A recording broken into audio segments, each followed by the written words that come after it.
Ah, juste dehors, on attend encore avec l'accent type, c'est parfait.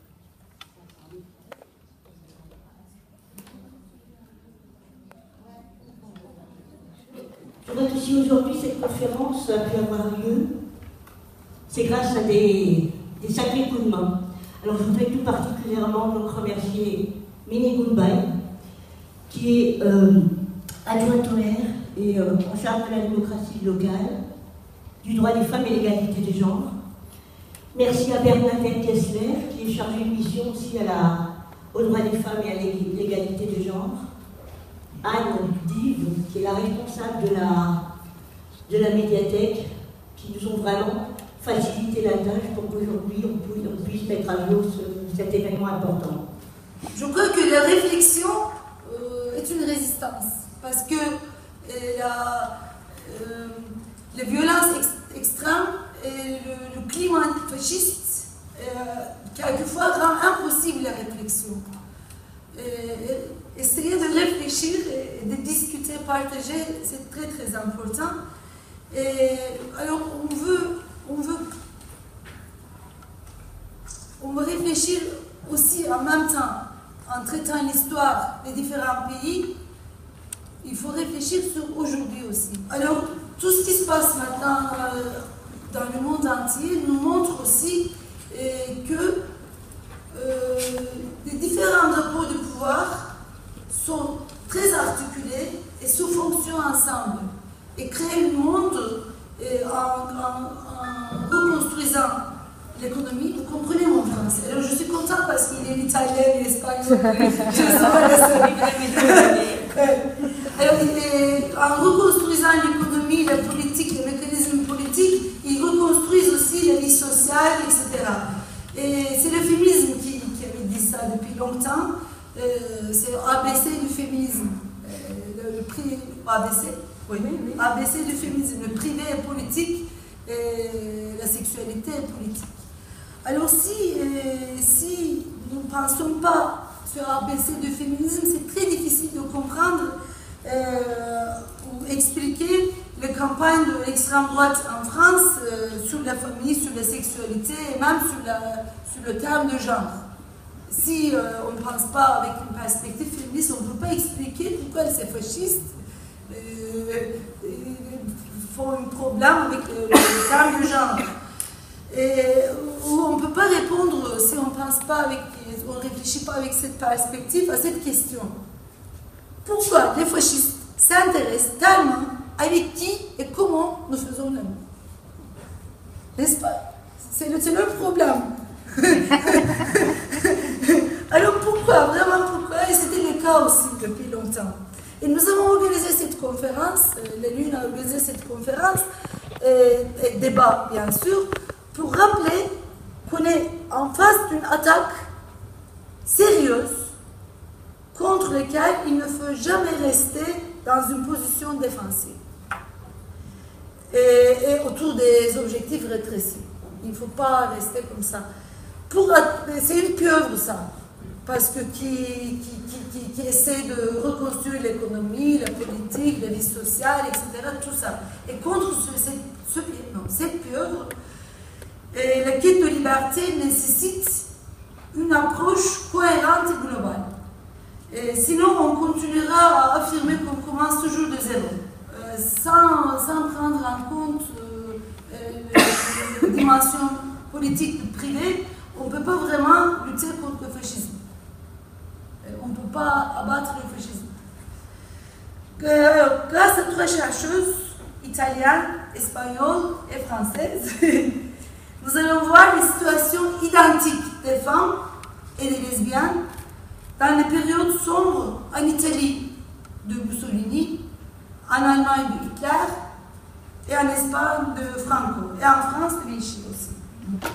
Merci Pilar, je te remercie. Je suis très contente de me retrouver en si bonne compagnie et en compagnie européenne parce que la Turquie fait partie de l'Europe, n'est-ce pas? Ça m'intéresse pas ça.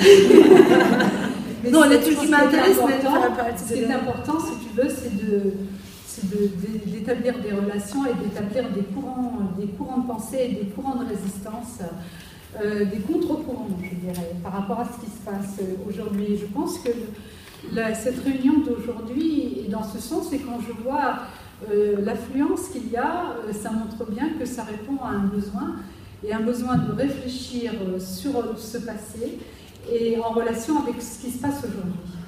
Donc je suis très contente de me trouver ici à Strasbourg. Ce n'est pas la première fois que je viens ici à la médiathèque. J'étais déjà venue faire une conférence sur un couple de résistantes, justement, André Jacob et Evelyne Garnier, un couple de lesbiennes qui a terminé chef du réseau NAFTA. Donc, ce n'est pas du tout connu, je les ai découvertes par hasard. Et c'est deux femmes très intéressantes parce que André Jacob était donc, excusez-moi de la présenter comme ça, la nièce de Max Jacob, la cousine de Max Jacob, et Evelyne Garnier était la nièce de Maritain, Jacques Maritain. Donc il y a les archives à côté de Strasbourg, on y est allé l'année dernière. Et d'ailleurs, maintenant, les archives sont ici à Strasbourg, et je pense qu'il y a de quoi écrire un livre. Alors, donc, c'est un des prochains livres. Parce que c'est très, très intéressant, et ces femmes ont été complètement occultées à la Libération, très certainement parce qu'elles étaient homosexuelles. Donc voilà, donc on a beaucoup à faire, en particulier pour disons, faire connaître l'action des femmes, des homosexuels, hein, dans la résistance elle-même, parce que c'est ça qui est important. Et là, aujourd'hui, je vais aborder un sujet difficile pour deux raisons. Donc, j'ai choisi de parler de résistance, sexualité et nationalité au camp de Ravensbrück. D'abord parce que Germaine Tillon et Geneviève de Gaulle vont entrer au Panthéon l'année prochaine. Et c'est vraiment une reconnaissance importante de la participation des femmes à la résistance, même une reconnaissance tout à fait exceptionnelle. La femme inconnue du soldat inconnu que nous honorions le 26 août 1970 en déposant une gerbe à l'Arc de Triomphe a désormais un nom, deux noms même, auquel est associé l'hommage de la nation. Et ça, c'est très important parce que la nation, on ne rend jamais hommage au combat des femmes. Et il se trouve que Germaine Tillon a écrit un texte, donc à Ravensbrück, qui aborde ces trois questions. C'est le Verfügbar aux enfers. Je ne sais pas si vous connaissez ce texte. Donc c'est un texte qui a été donné, c'est une opérette. Donc elle a écrit ça caché pendant que ses camarades tiraient le rouleau. Et donc vous voyez, cette écriture-là, c'est un petit fascicule.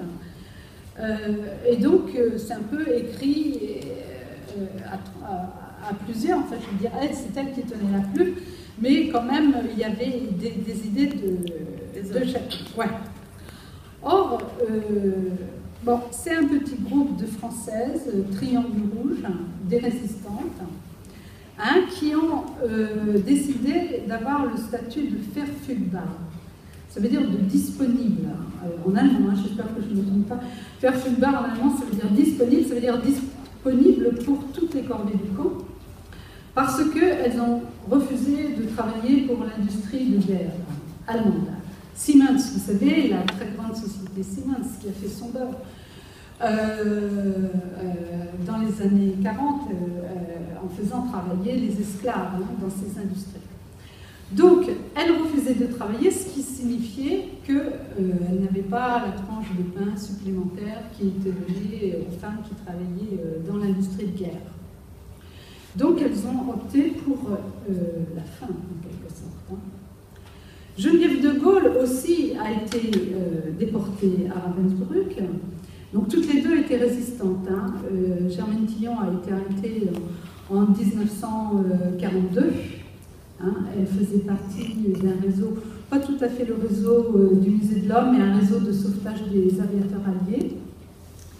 Et elle était arrêtée par un agent double d'ailleurs, et elle a été arrêtée en même temps que sa mère, Émilie Tillon, et sa grand-mère, qui avait 90 ans. C'est-à-dire que toute la famille Tillon faisait la résistance, et en général on ne parle que de Germaine, mais il faut dire que la grand-mère a été arrêtée, et comme elle avait 90 ans, ils ont fini par la libérer. Mais sa mère, Émilie, a été aussi déportée à Ravensbrück. Et d'ailleurs, elle a été gazée pour crime de cheveux blancs, dira Germaine. Elle avait 60 ans. Donc, c'est après cet événement qui a engendré une très, très grande dépression chez Germaine, parce qu'elles avaient une relation très forte avec sa mère, que ses amis l'ont poussée à écrire cette opérette à Ravensbrück. Donc ça, c'est le premier point. Et Geneviève de Gaulle, elle, a été enfermée une grande partie de sa déportation dans la prison du camp, le Strafblock, et elle a écrit un livre, La traversée de la nuit, je ne sais pas si vous l'avez lu, qui est très différent parce qu'elle raconte son expérience dans la prison, où elle n'avait que pour seule compagnie un cafard. Et c'est un très beau livre. Alors la deuxième raison qui m'a poussée à travailler sur ce sujet, c'est que j'aimerais sortir du discours actuel sur la déportation homosexuelle, sur la victimisation de la déportation homosexuelle. Parce que bien sûr, il y a eu des homosexuels qui ont été déportés pour motif d'homosexualité, donc qui relevaient du paragraphe 175. Ce sont d'ailleurs que des hommes, parce que les femmes ne relevaient pas de ce paragraphe-là. Mais l'homosexualité dans les camps, ce n'est pas uniquement les victimes. Il y a des homosexuels qui ont occupé des positions dominantes. Et chez les femmes, bon, il y a eu la construction de la capo lesbienne, hein, la capo sans cœur, etc. Donc il est important qu'on s'attaque à cette question-là pour savoir quelle réalité ça recouvre et comment le petit groupe des Françaises, parce que les Françaises ne comprenaient que 8% de la population. Bon, les camps, c'était toute la population européenne. Hein. Donc les plus grands nombres, c'était les Polonaises, les Russes, les Allemandes. Hein. Donc les Françaises, 8%. Et elles sont arrivées à la fin, à partir de 43, 44. Ça veut dire que toutes les positions dominantes étaient déjà occupées par les Allemandes et les Polonaises. Donc ça explique aussi pourquoi les Françaises, ce sont des disponibles de faire plus bas, c'est-à-dire qu'elles sont vraiment au plus bas de l'échelle. Donc, mais la question que pose ce texte, cette opérette, hein, c'est que j'aimerais comprendre les raisons qui poussent un groupe de résistants françaises à stigmatiser des lesbiennes. Je précise des lesbiennes allemandes. Et comment elles accréditent ainsi la figure de la lesbienne capot qui abuse de sa position dominante pour imposer des relations sexuelles aux prisonnières en échange de nourriture et de leur protection. Je dois d'abord préciser que Germaine Tillon n'a jamais voulu publier ce texte. Elle a cité des extraits dans son livre de Ravensbrück, mais elle n'a jamais cité d'extraits sur les lesbiennes, sur les passages sur les lesbiennes.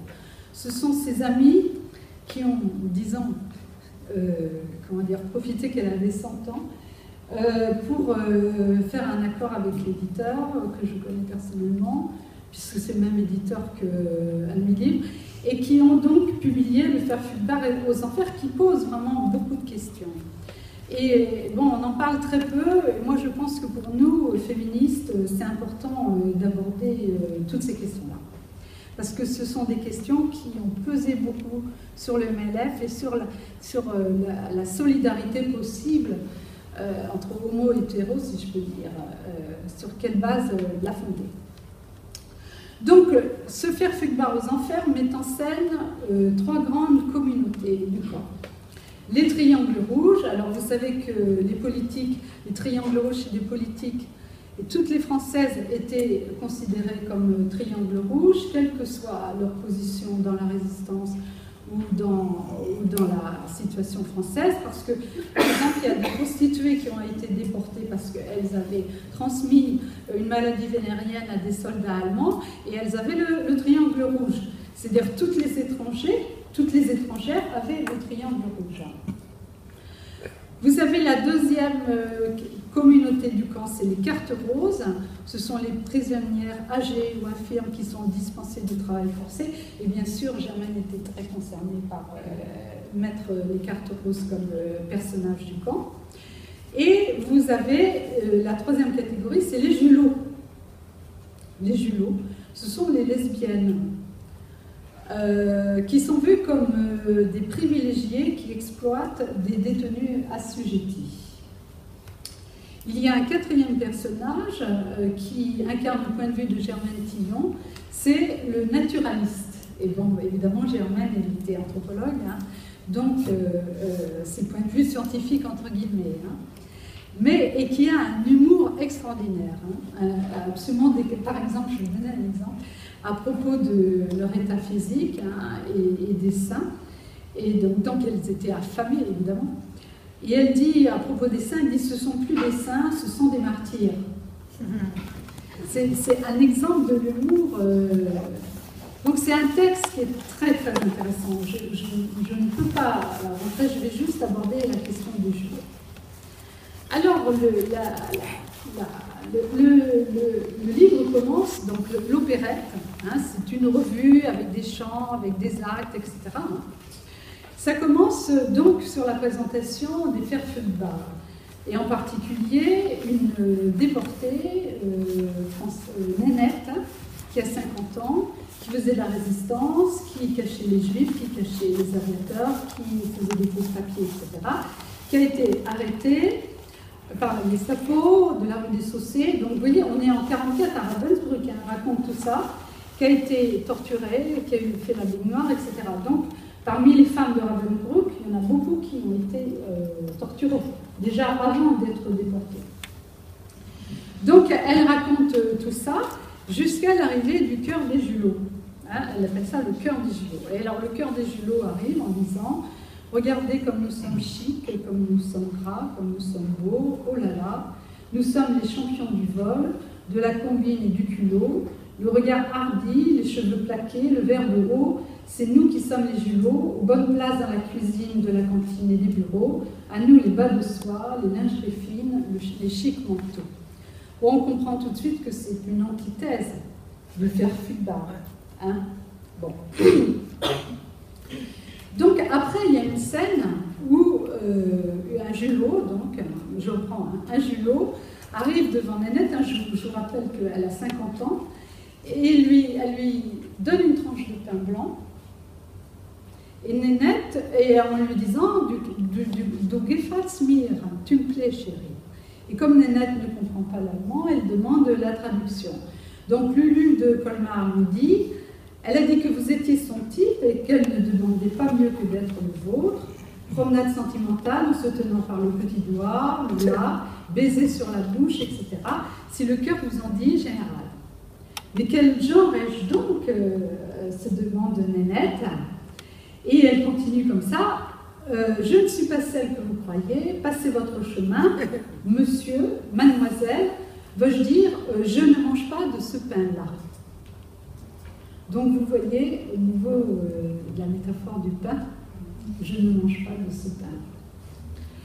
Donc, Nénette tend sa tranche de pain au Julot qui lui dit: vous pouvez garder le pain, j'ai une touche à la cuisine, j'ai tout ce que je veux. Puis elle dit qu'elle part la semaine prochaine pour le POUF comme volontaire, que ça fera le meilleur effet dans son dossier, car ici, elle est pour une histoire LL, ça veut dire lesbonne libre. Et dans les notes qui ont été faites par Anis Kostelvine, qui était une compagne de déportation de Germaine, il est précisé que le POUF signifie bordel en allemand. La direction des camps de concentration avait installé de petits bordels dans les grands camps d'hommes comme faveur pour les détenus fonctionnaires. Les prominentes, les filles de ces bordels étaient recrutées à Ravensbrück. On leur promettait la libération au bout de 6 mois. En fait, on les voyait revenir épuisées, dévorées de maladies. Elles n'étaient pas libérées, elles mouraient rapidement. Les lesbiennes qui acceptaient de passer 6 mois au bordel dans l'espoir d'une libération tombaient donc dans le double piège tendu par les nazis, acceptaient l'illusion de rentrer dans le droit chemin, entre guillemets, tout en s'exposant à une mort certaine. Donc, vous voyez, vous avez cette double situation. Hein. Vous avez les Françaises qui se différencient donc des lesbiennes allemandes, mais en même temps, vous avez l'image de la répression spécifique que vivent les lesbiennes. Alors, comment se fait-il que les résistantes ne se sont pas solidarisées avec les lesbiennes allemandes? Je vais vous raconter d'autres citations, parce que bon, j'ai lu beaucoup de témoignages, et finalement, l'homosexualité est présente dans énormément de livres. Hein, je veux dire, quand on commence à étudier, on s'aperçoit que presque toutes les femmes qui ont écrit sur leur déportation parlent de l'homosexualité. Donc, par exemple, dans un autre passage du Verfügbar, il y a Marmot qui dit au sujet de la prison du camp, qui s'appelle le Strafblock, c'est un bloc spécial pour les dames du trottoir qui ont maladroitement julotté, ou les julots qui ont clepsy. Autrement dit, le Strafblock est réservé aux lesbiennes prostituées, celles qui ont volé et qui sont trop voyantes. Alors, toujours une note d'Alice Postelvinet qui précise qu'il était un bloc disciplinaire où l'on enfermait les détenus coupables d'infractions au règlement intérieur du camp ou des prisonnières politiques à surveiller spécialement. La majorité de ces détenus étaient des asociales allemandes, spécialement brutales et s'affichant comme lesbiennes. Le Strafblock était entouré d'une clôture de barbelés spéciale. C'était le paradis des julots.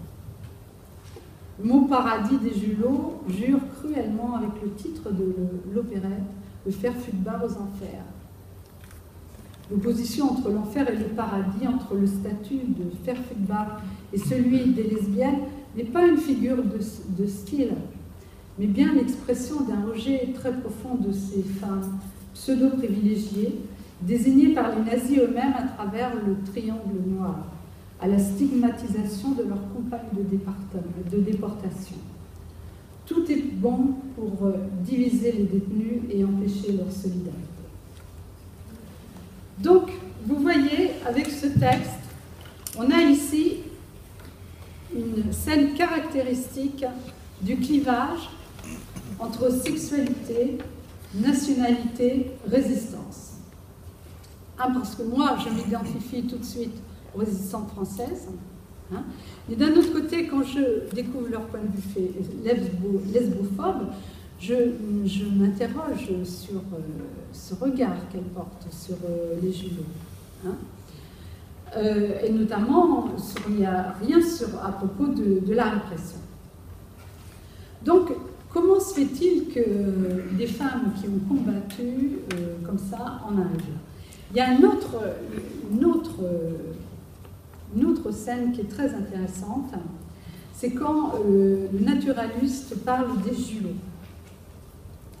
Et on s'aperçoit qu'à travers cette citation, vous allez voir quelles sont les valeurs que défendent les Françaises à l'intérieur de Ravensbrück. Le naturaliste dit « Pour être complet, nous devons citer des velléités de virilisation dans la variété du triangle noir germaniconus. L'animal tend alors à prendre des formes extérieures de mâle, il perd ses incisives et répond au nom de julot. On reconnaît le julot à ses chaussures civiles éclatantes de serrage, à sa coupe de cheveux garçonnière, à sa ceinture fortement serrée et son goût pour défiler au premier rang du Strafblock en chantant. Donc, ce qu'on s'aperçoit, c'est que les Françaises, je peux vous donner une autre citation aussi des Françaises, dans le livre « Les Françaises à Ravensbrück », l'homosexualité fréquente chez les droits communs allemandes et de même chez les politiques de certaines nationalités reste extrêmement rare parmi les Françaises. Il peut s'agir d'une compensation sexuelle en l'absence d'hommes chez certaines prisonnières bien nourries, d'une habitude pour les droits communs arrêtés pour ce même motif, d'une forme de prostitution alimentaire, ça c'est important aussi. Lorsque le julot auquel la prisonnière s'attache travaille à la cantine ou reçoit des colis, cette forme de dégradation ne nous a guère atteints, mais en revanche a été l'occasion de nombreuses plaisanteries et chansons. La sexualité d'ailleurs était en sommeil du fait de la malnutrition. Donc, vous vous rendez compte que la virilisation, oui, il faut que j'accélère, la virilisation, donc les Françaises, elles se présentent comme des femmes féminines, qui aiment bien, malgré l'état de délabrement des vêtements, résistent aussi en faisant par les habits. Et donc, la question, c'est donc les triangles noirs. Parce qu'on s'aperçoit que derrière le clivage sexualité-amitié, il y a un clivage social qui est beaucoup plus important. C'est le fait que ce sont des droits communs et des asociales. Donc, pourquoi est-ce que les Françaises réagissent contre les asociales? Parce qu'une des formes, la forme de résistance pour laquelle elles se sont associées et qui a été fondamentale pour elles, c'est l'amitié. L'amitié, c'est un facteur d'affiliation politique. Et le fait de définir, je pense, les lesbiennes allemandes comme des asociales, c'est justement le contraire de l'affiliation politique. Hein? C'est contre. Donc, si vous voulez, c'est la structure même du camp qui entraîne ce rejet des asociales et ce rejet des julots allemands. D'autre part, il ne faut quand même pas oublier que c'est aussi un regard imaginaire. Parce que moi, j'ai demandé... Enfin, le julot, c'est une figure imaginaire. C'est le résultat de la psychiatrisation française de l'entre-deux-guerres, hein, avec toute l'opposition entre le psychiatre français et le psychiatre allemand. Hein, je n'ai pas le temps de vous expliquer ça. Et puis, c'est toute l'image des lesbiennes de l'entre-deux-guerres. Hein. Donc, ces femmes, elles avaient quoi, 19-20 ans. Elles avaient été élevées dans les milieux chrétiens, oui, beaucoup, dans les milieux bourgeois. Et donc, pour beaucoup, c'était la première fois qu'elles rencontraient des lesbiennes dans cette situation-là. Donc, parce que, par exemple, Germaine Tillon parle de l'importance de la coalition de l'amitié. Hein? Elle dit « Si j'ai survécu, je le dois d'abord à coup sûr au hasard, ensuite à la colère, à la volonté de dévoiler ses crimes et enfin à une coalition de l'amitié, car j'avais perdu le désir viscéral de vivre. » Donc moi, ce que je trouve que ça pose comme question, c'est la question de la sororité.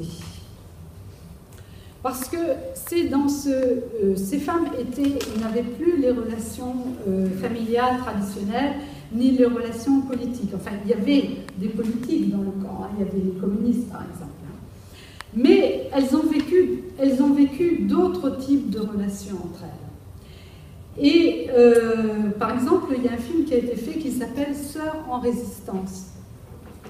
Et dans ce film, c'est très intéressant parce qu'il y a Geneviève de Gaulle qui dit qu'avec Jacqueline Perry, elles étaient comme un vieux couple, un vieux ménage, qu'elles étaient tout le temps ensemble.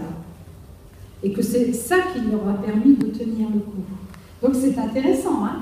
Vous avez donc des femmes qui vivent des expériences nouvelles et qui n'arrivent pas à lui mettre à accepter la question de l'amour. Parce qu'il y avait un couple de lesbiennes résistantes qui était à Ravensbrück. C'est Anne Nourri et Anne-Marie Boumier. C'était une assistante sociale et une médecin gynécologue. Elles vivaient en couple.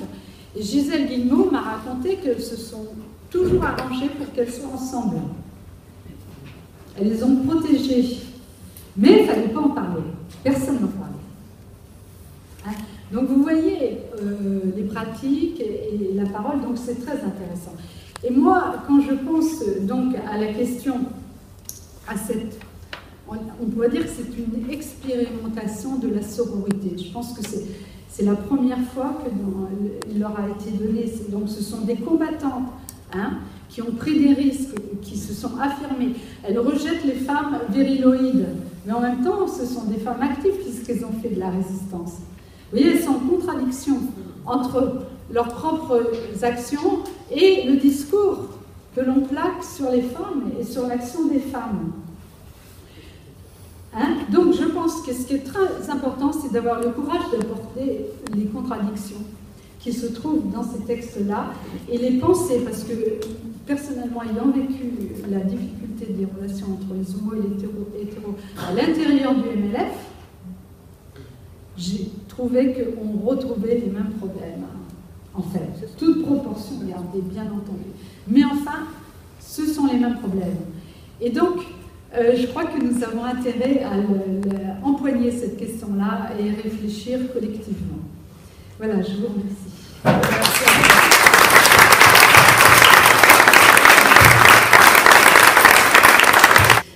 Je voudrais remercier la Lune de Strasbourg, Irène et toutes les amies, et aussi mes collègues, et toi, la fantastique Pinar. Alors, je vais parler un peu de la situation en général des lesbiennes au cours du fascisme. Alors, dans ma contribution, et pardon, je dois lire parce que je ne connais pas très bien le français, alors... je te comprends très bien. Avoir de la patience avec moi. Et dans ma contribution sur les lesbiennes sous le fascisme, je me suis occupée des résistances réelles, historiques et individuelles. Et j'ai créé plusieurs typologies ou façons de vivre sur lesquelles cette résistance ont été organisées.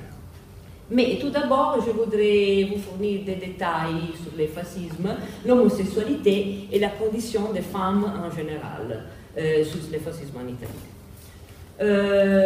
Il faut commencer dans la Première Guerre mondiale, bien sûr.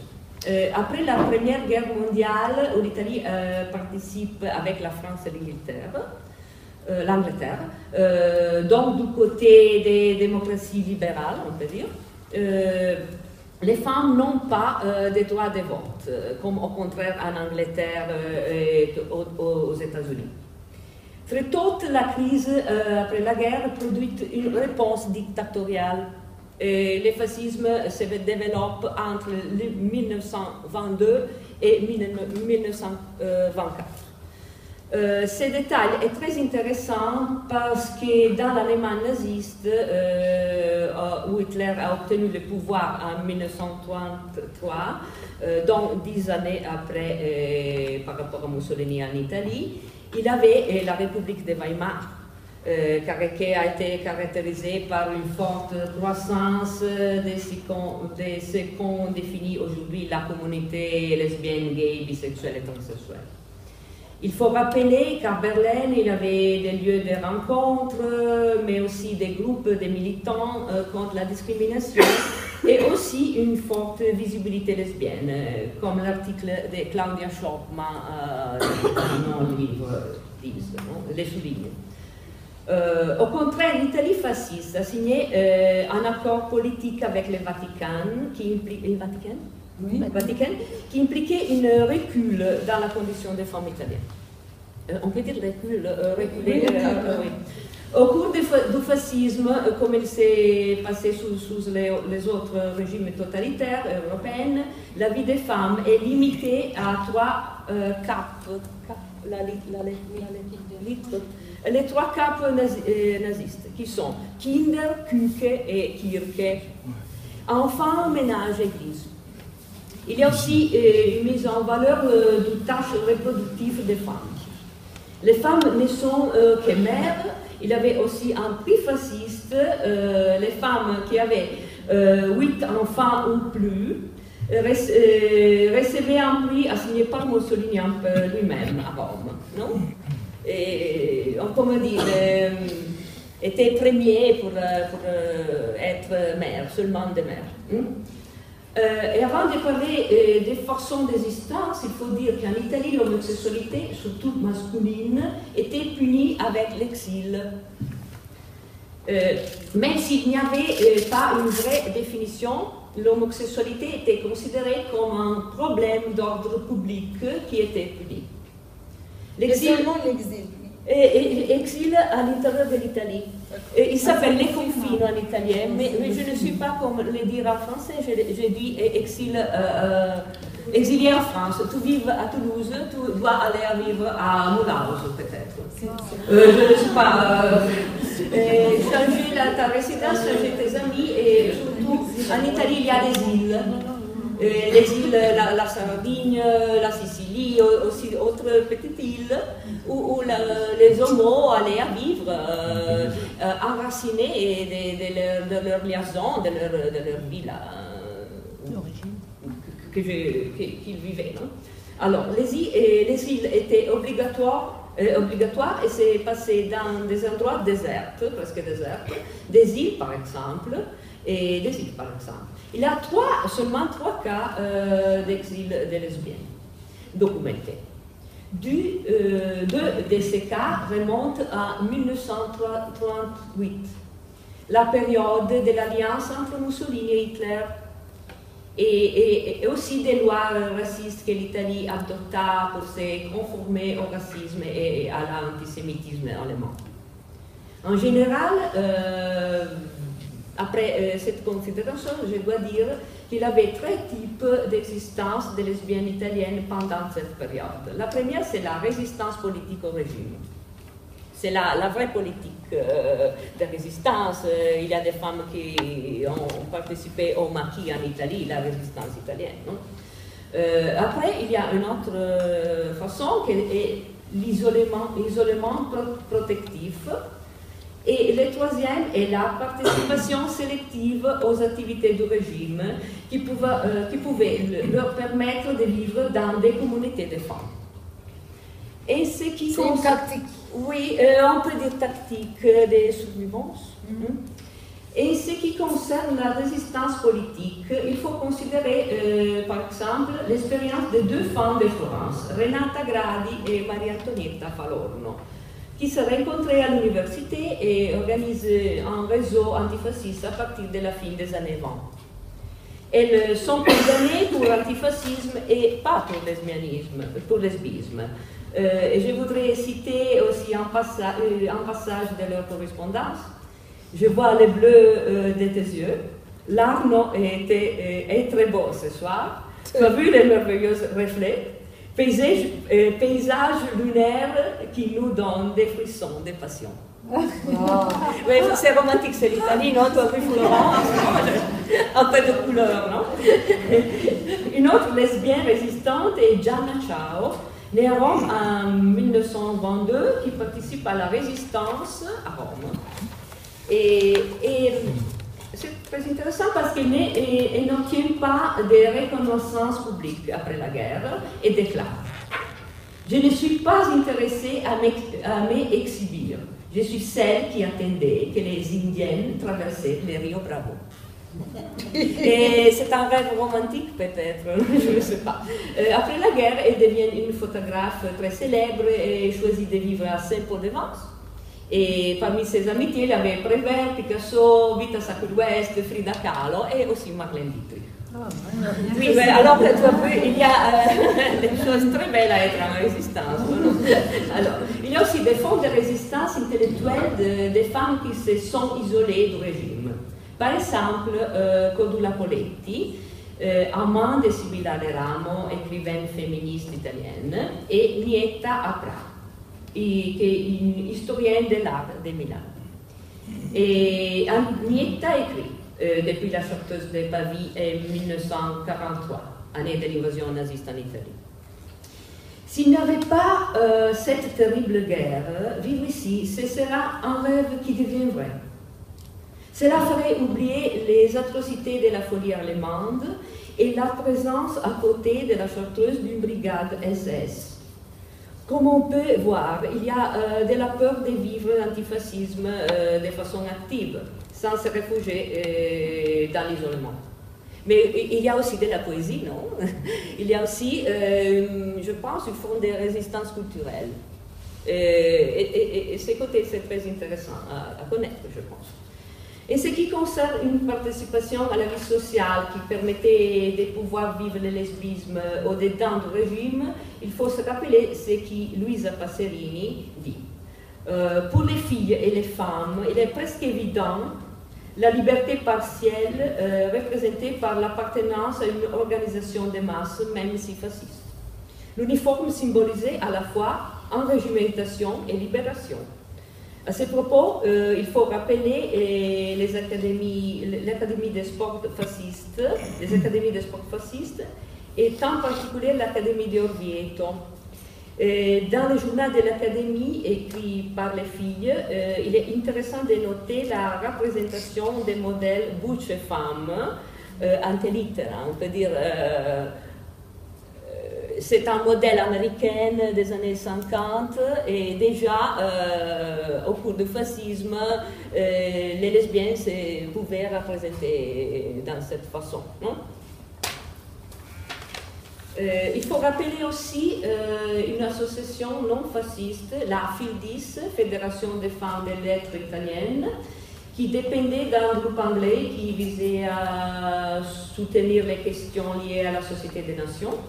Et la présidente de cette association, Elisabetta Grassi, a vécu des liaisons ouvertement lesbiennes.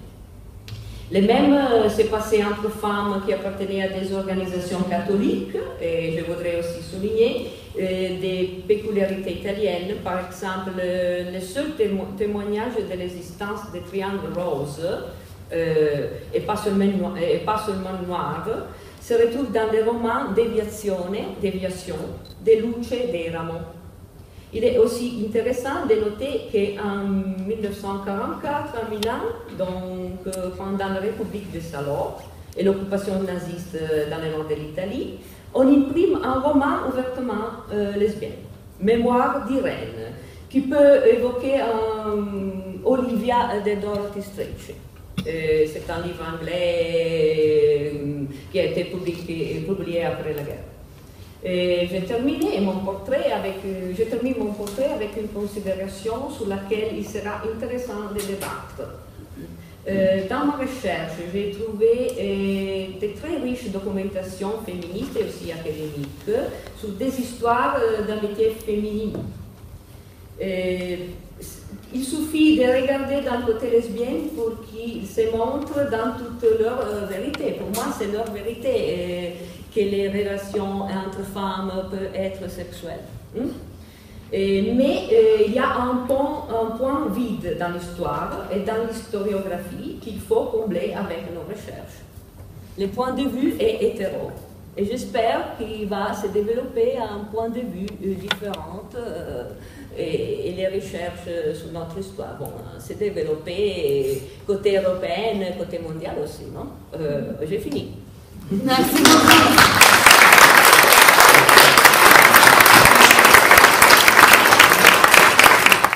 Merci beaucoup, Pina.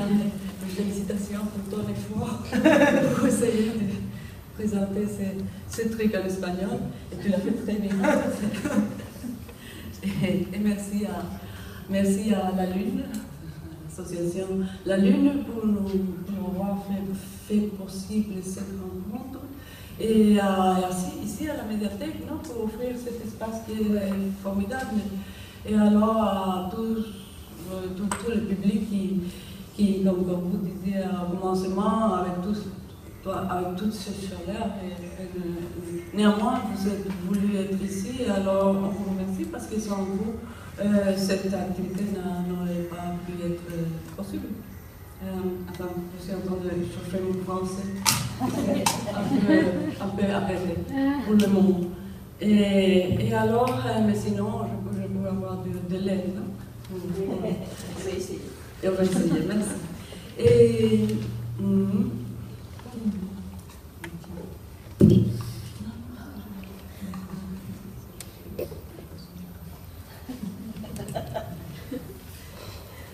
Alors, je veux dire que la recherche que nous on a fait, le livre dont elle a parlé, c'est avec le titre Femmes sous suspicion, ce qu'on a édité en Espagne. Moi je suis l'éditeur et je participe au livre aussi en train d'écrire, mais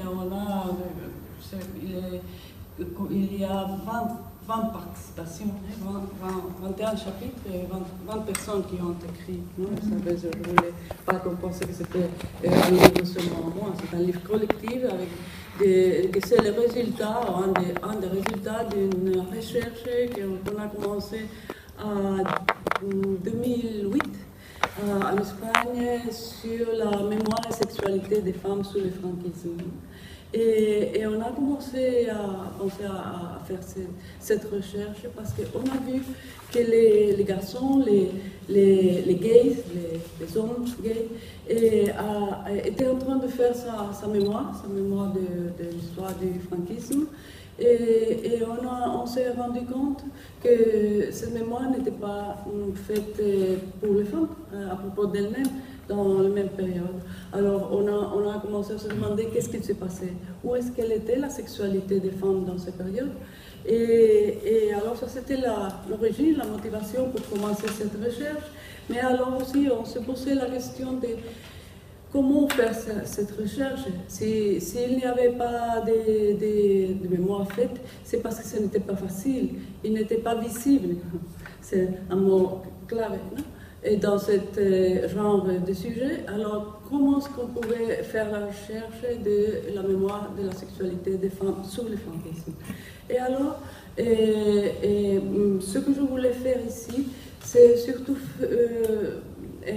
donner des exemples. Je voudrais parler de 3 exemples de comment on a fait cette recherche et qu'est-ce qu'on a trouvé, mais tout en résumé, pour que vous puissiez vous faire l'idée de quel genre de recherche on a fait et le chemin un peu qu'on a suivi, parce que ce n'était pas, c'est le plus grand problème. Comment faire cette recherche? On nous disait au commencement, mais sous le franquisme, et le franquisme qui a duré, non, comme vous savez, depuis vraiment 1936, parce que c'est le commencement de la guerre, et la moitié de l'Espagne était commencé à vivre sous le franquisme à ce moment-là, et jusqu'à 1965.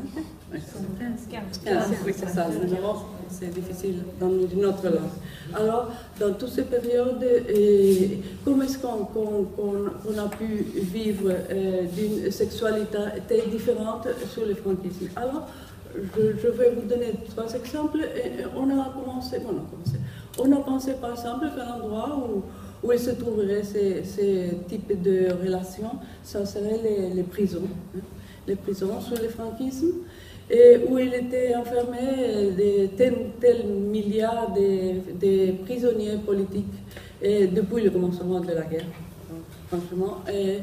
Et surtout dans la période des années 40, quand la guerre est finie, les prisons étaient pleines de femmes politiques et aussi pleines de femmes, ce que nous appelons les prisonniers communs. Droit commun. Oui, droit commun. Que ce sont on peut le dire, les prisonniers qui ne sont pas des politiques. Mais ce qui s'est passé, c'est que sous le franquisme, le franquisme n'a jamais reconnu les prisonniers politiques, les femmes prisonnières politiques. Et alors, les femmes politiques ont eu besoin pendant tout ce temps qu'on les reconnaisse comme des prisonniers politiques. Alors, ça, c'était une lutte qu'elles ont soutenue pendant tout le temps qu'elles ont été en prison. Elles ont pu être en prison pendant 20 années. Par exemple. Et alors,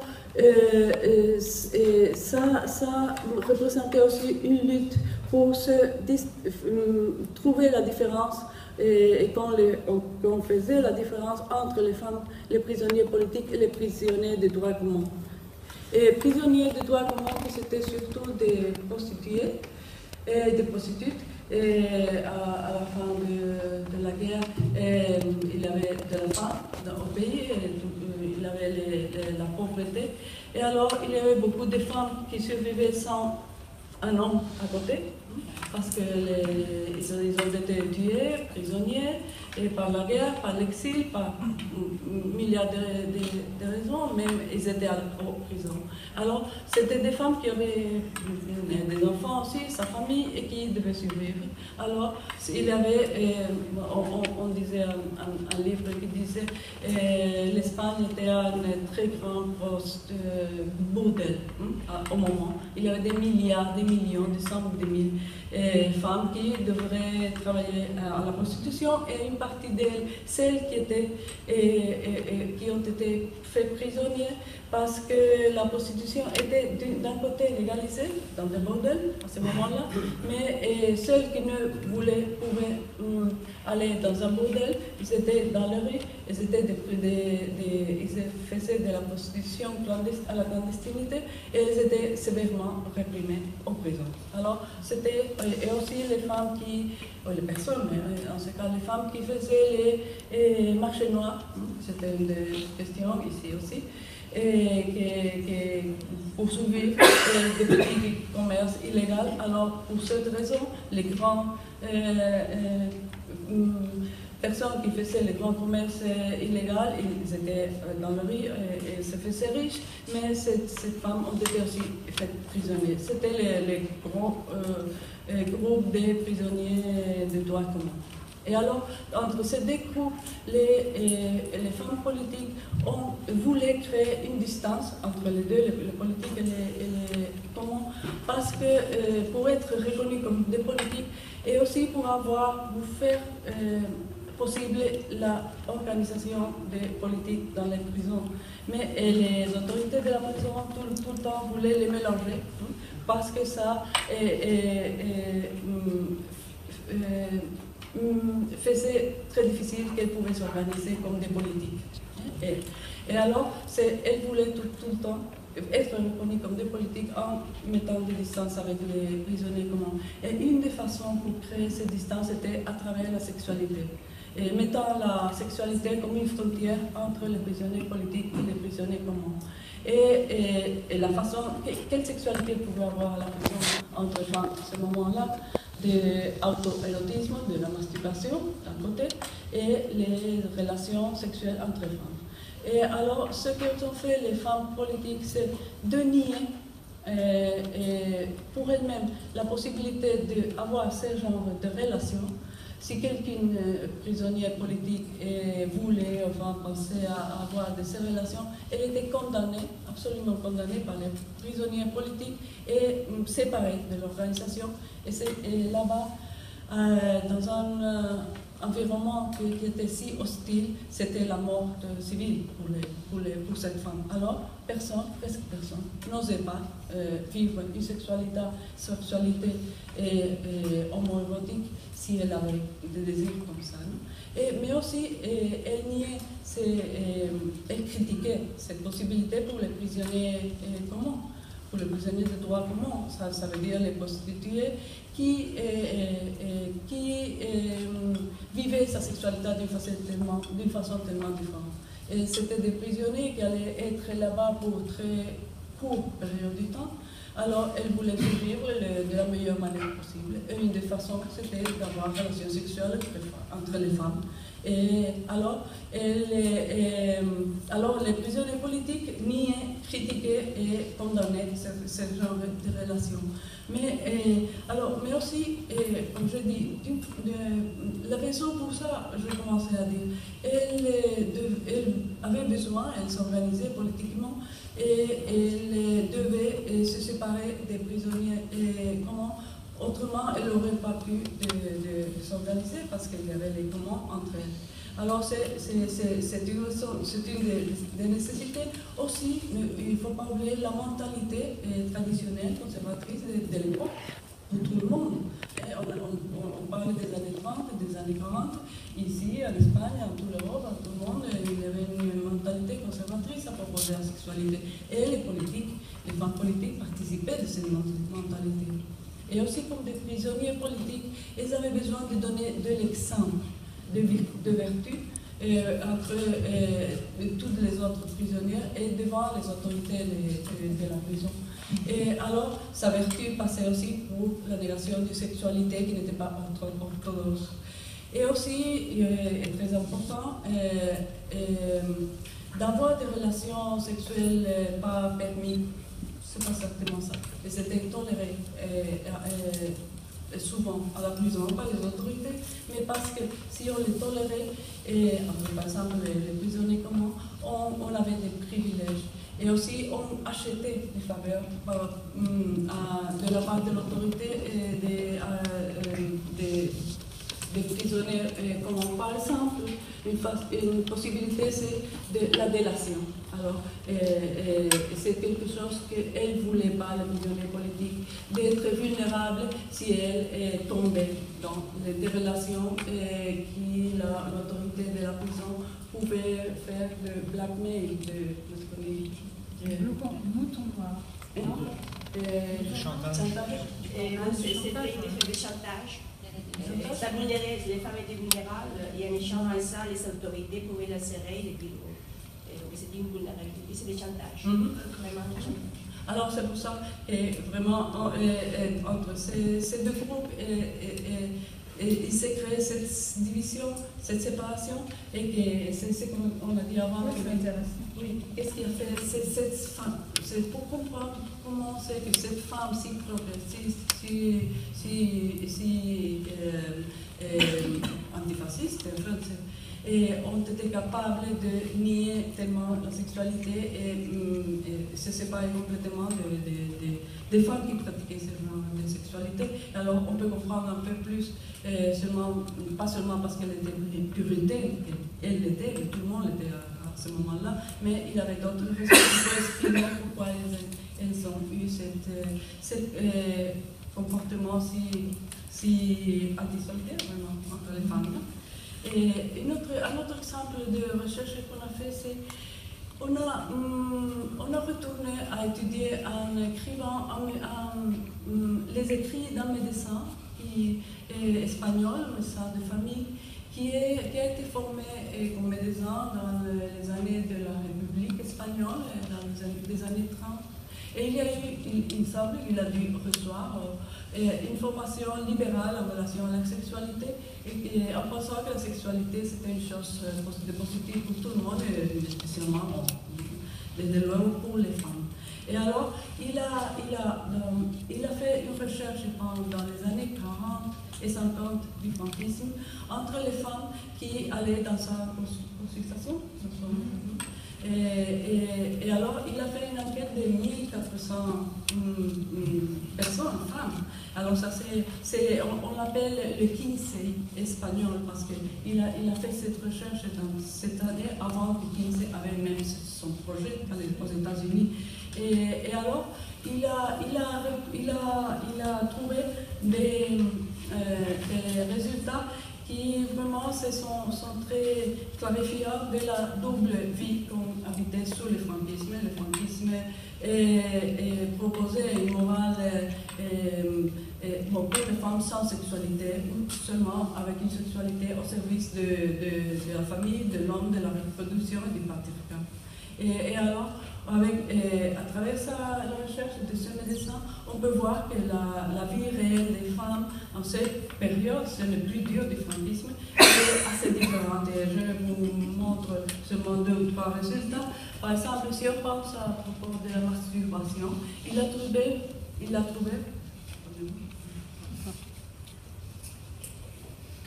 et la masturbation solitaire, et ça peut être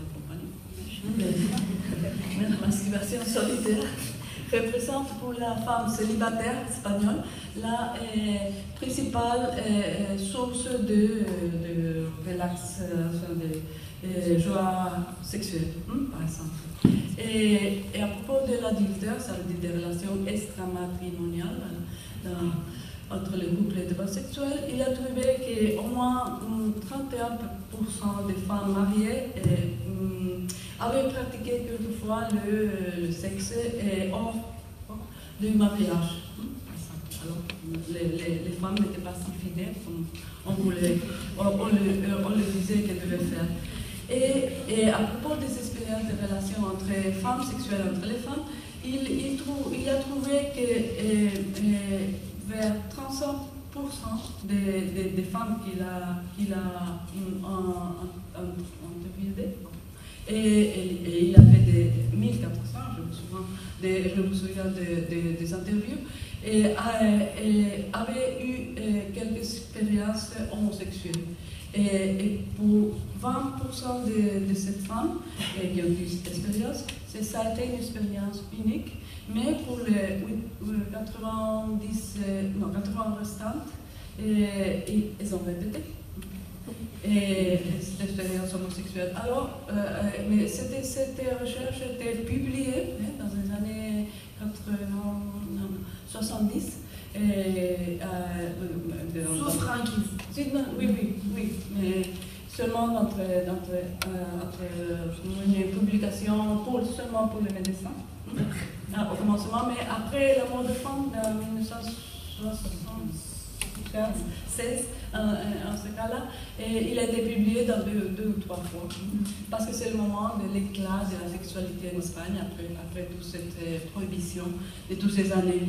Mais après ce boom, à ce moment-là, elle a été oubliée, parce que je crois qu'il n'y avait pas de public féministe et lesbienne, qui était vraiment intéressé par ces recherches.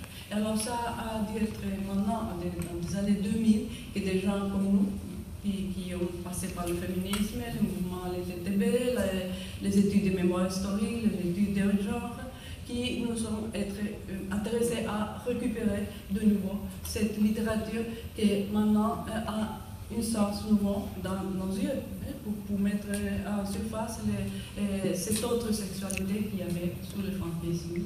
Et le dernier exemple dont je vais finir,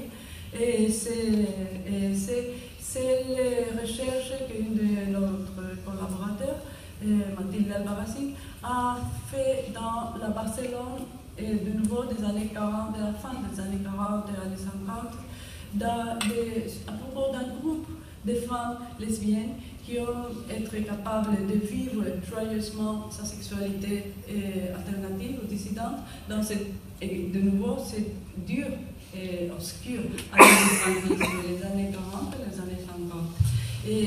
Et ce qui était très intéressant, qu'elle a été capable de faire une recherche, je veux dire, collective. Ça veut dire d'un groupe de femmes, pas seulement une femme isolée qui raconte son histoire particulière, mais c'est à travers quelques de ces femmes et qu'elle a pu ramasser ces histoires. Mais c'était un groupe de femmes qui ont été relationnées les unes entre les autres. Je ne sais pas combien de femmes elles pouvaient être, mais plusieurs, et qui venaient de différentes classes sociales, et populaires généralement, mais pas seulement, mais aussi qui ont fait une très joyeuse liaison avec des femmes de la bohème, des cabarets, des femmes de la nuit. Et alors, elles ont été capables de se joindre, de vivre sa sexualité, ce groupe qui était connecté. Et c'est par exemple cette femme populaire qui travaillait pendant la journée, si vous voulez, quand elle sortait du travail, elle allait dans la zone où étaient les théâtres, les spectacles, les cafés plus intéressants à Barcelone. C'était la zone de parallèle, ça s'appelle. Et là-bas, c'était cette femme qui sortait du boulot, et les autres, les cabaretières et les femmes de la nuit, qui participaient dans des œuvres de théâtre et des cabarets, commençant et tout ça, et qui commençaient à travailler alors, et se rencontraient dans des cafés pour finir et commencer la journée de travail.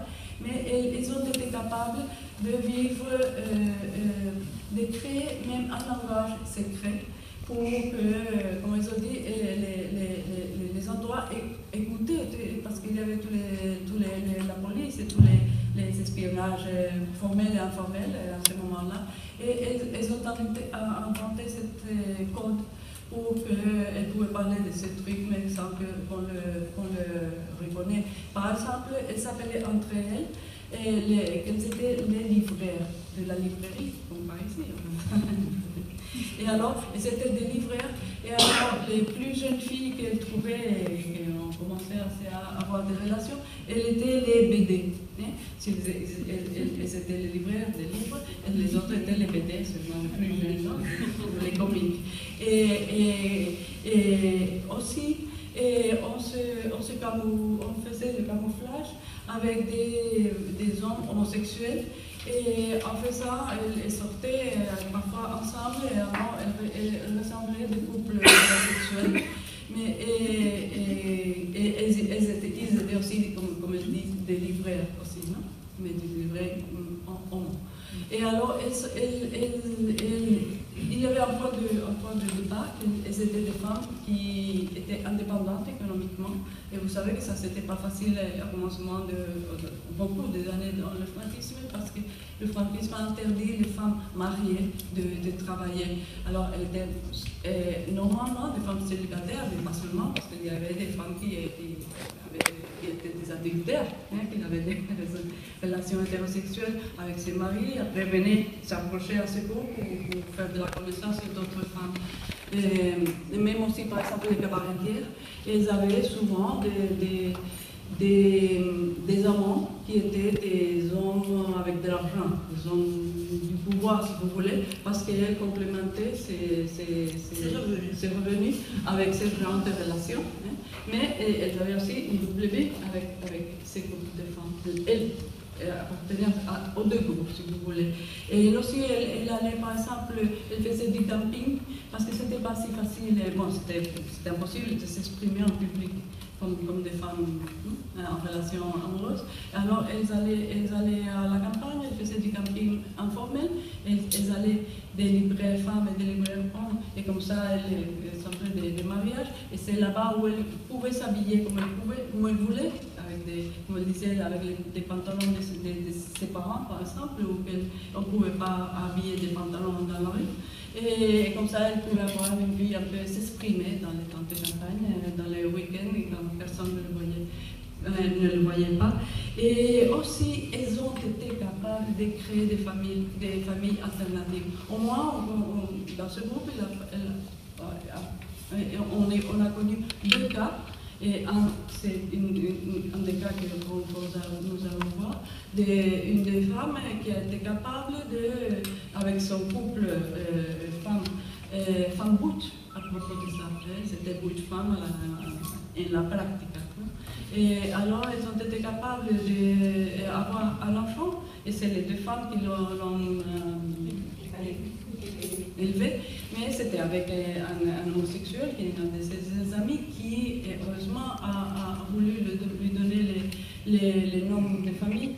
Autrement, si une d'elles avait été des femmes célibataires, on lui avait pris l'enfant, mais comme ça, tout était parfaitement construit, mais c'est la femme habitée avec ces couples de femmes qu'on va voir, je dis dans le film. Et comme ça, elles ont été capables de même créer une famille différente. Alors, cette vie, alors le vidéo qu'on va présenter, c'est à propos d'une des femmes qui a raconté cette histoire, et dans un séminaire qu'on a fait dans ce projet de recherche, et devant le public, elle a parlé, elle a exposé son histoire et sa situation, et on l'a filmé de mon université. On a fait la filmation, et après, avec cette filmation, on a fait, et c'est Cécilia Montaroud qui a réalisé un petit vidéo de 10 minutes qui raconte, en résumé, l'histoire, quelques points de l'histoire de cette femme. Et cette vidéo fait partie d'une exposition qui est aussi un résultat de ce projet qui s'appelle Femmes sous suspicion, comme le livre qu'on a fait. Et ça, c'est le catalogue de l'exposition, si vous voulez. Et cette vidéo est en train. Et cette vidéo fait partie de cette exposition aussi qui est en train d'itinérer, de se promener dans différents endroits de l'Espagne, et ça commence à sortir maintenant aussi ailleurs. Et alors, c'est comme ça qu'on va le mettre ce film pour que vous voyez l'histoire que cette femme raconte à propos d'elle et de ses amis. Mais avant le film, il faut